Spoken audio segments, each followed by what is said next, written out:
ఏమి యూదా గోత్రపు సింహంగా ఇంకా త్వరలో భూమి మీదకు వస్తున్నాడు. 1000 సంవత్సరాల పరిపాలన చేసినప్పుడు ఆయన ఈ వచనం నెరవేరుతుంది. మత్తయిలో రాయబడిన, మీకాలో రాయబడిన 5:2 లేకపోతే 2:5 వచనం నెరవేరబడుతుంది. కనుక ఆయన మొదటి రాకడలో రక్షకుడిగా వచ్చాడు, రెండవ రాకడలో రాజుల రాజుగా క్రీస్తుగా రాబోతున్నాడు. ఇంకొక కొత్త విషయం చెప్పాలనుకున్నాను మీకు. దేవుని రాజ్యం ఎప్పుడు వస్తుంది? నేను 12 కరెక్ట్గా ముగించేస్తాను, ఏం వరీ కావద్దండి. దేవుని రాజ్యం వచ్చిందా ఇంకా వస్తుందా? చెప్పాలి గట్టిగా, మీరు మాట్లాడకూడదా ఇక్కడ? వచ్చిందా వస్తుందా? ఏమి ఇక్కడ గట్టిగా మాట్లాడరా? అంత మౌన వ్రతాలు చేస్తున్నారా ఇప్పుడు క్రిస్మస్కి? దేవుడే చెప్పాడు కదా, దేవుని రాజ్యం సమీపించింది. ఇంకా సమీపించలేదా? 2000 సంవత్సరాల క్రిందట పుడితే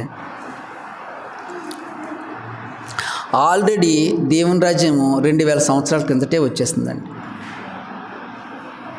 దేవుని రాజ్యంలోనే మనం ఉన్నాము.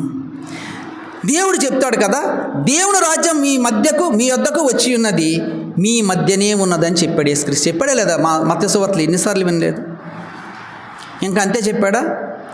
ఇక్కడ నిలిచి ఉన్న వారిలో కొందరు దేవుని రాజ్యం బలముతో వచ్చుట చూచు వరకు మరణము రుచి చూడరని మీతో నిశ్చయంగా చెప్తున్నానని మార్కు 9:1 చెప్తే అందరూ అనుకున్నారు, ఓహో ఎక్కువగా యోహాను ప్రేమించాడు కదా, యోహాను అప్పటి వరకు బ్రతికుంటాడేమో, మళ్ళీ యేసుక్రీస్తు రెండో రాకడ వచ్చేవారు. అలాగే చెప్పలేదు. అపోస్తుల కార్యాలు 2వ అధ్యాయంలో ఒక కార్యం జరిగింది. అందరూ కూడా 120 మంది 1-2 అధ్యాయాలు చదివితే పరిశుద్ధాత్మ పొందుకుంటారు కదా. దేవుని రాజ్యం బలంగా వస్తుందని దేవుడు సూచనగా చెప్పాడు. దేవుని రాజ్యాన్ని దేవుడు స్థాపించాడు. యేసుక్రీస్తు వెళ్ళిపోయిన తర్వాత పరిశుద్ధాత్మ దేవుడు వాళ్ళ మీదకి వచ్చినప్పుడు మన సంఘాలు ఏర్పడి దేవుని రాజ్యం ఆల్రెడీ వచ్చింది. మనం అర్థం చేసుకోవాల్సింది ఏమంటే, ఇప్పుడు మనము ఆత్మరూపకమైన దేవుని రాజ్యంలో ఉన్నాము. మనల్ని పరిపాలిస్తున్నది ఎవరు? దేవుడు. మనమంటే ఎవరు? శరీరమా? మన శరీరాలను పరిపాలిస్తున్నది ఎవరు? ఈ ప్రభుత్వాలు. మన ఆత్మలను పరిపాలిస్తున్నవాడు ఎవరు? దేవుడు పరిపాలనలో ఉన్నాం మనం. చూడండి, ఎన్ని 150కి పైగా దేశాల్లో ఆదివారం కూడుకుని దేవుని రాజ్యాన్ని మనం స్థాపిస్తున్నామన్న విషయం తెలియకుండా మబ్బు గొర్రెలు వచ్చినట్టు వెళ్ళిపోతూ ఉంటాం మనం. ఎంత గొప్పలో మీకు తెలియదు. మీరు రాజకుమార్తెలని మీకు తెలియదు, రాజకుమారులని మీకు కూడా తెలియదు.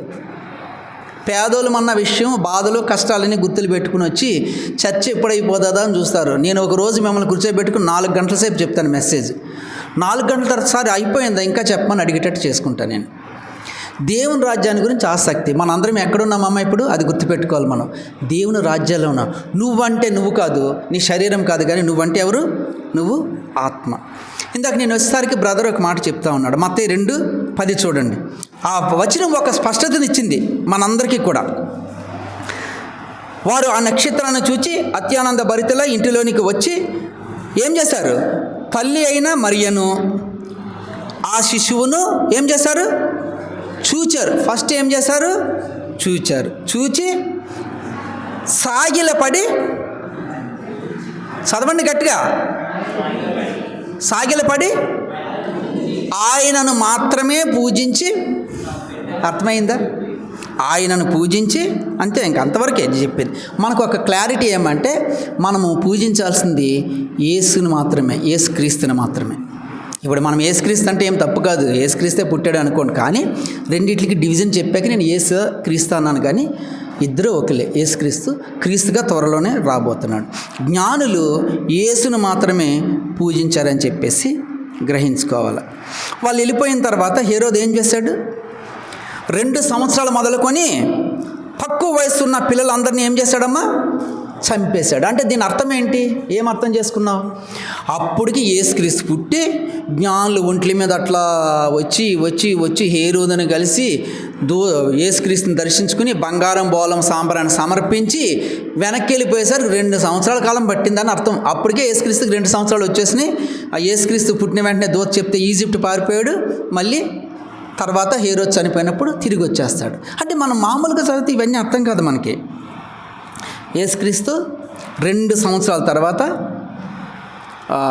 హేరోదు, యేసుక్రీస్తు పుట్టిన 2 సంవత్సరాల తర్వాతనే ఆ వధ జరిగిందనమాట. దానికి కూడా వేరే కారణం ఉంటుంది. ఓకే, ఇంకా 2 నిమిషాలు ఉందా? ఎంత ఉంది ఇంకా టైం? విషయం చాలా ఉంది, కానీ పండగ సందర్భంగా నేను తొందరగా ముగిస్తాను. ఇప్పుడు కొన్ని ప్రశ్నలు వేసి నేను వెళ్ళిపోతాను. యేసుక్రీస్తు ఎక్కడ పుట్టాడు? బెత్లెహేంలో పుట్టాడు. ఓకే, యేసుక్రీస్తు ఎక్కడ పుట్టాడు? ఇంకో ప్లేస్ చెప్పండి. అది ఎక్కడన్నా చూపిస్తే మీకు 50,000 గిఫ్ట్ ఇస్తాను. నేను చదువుతాను చూడండి. లూకా 2:7. లూకా 2:7.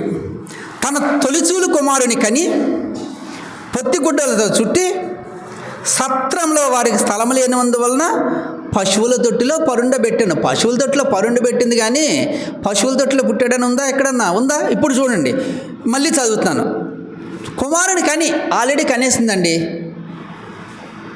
దారిలో వస్తా ఎక్కడో ఆగి ఎవరింటి దగ్గర కనేసి ఉంటుంది. అది రాయబడలేదు.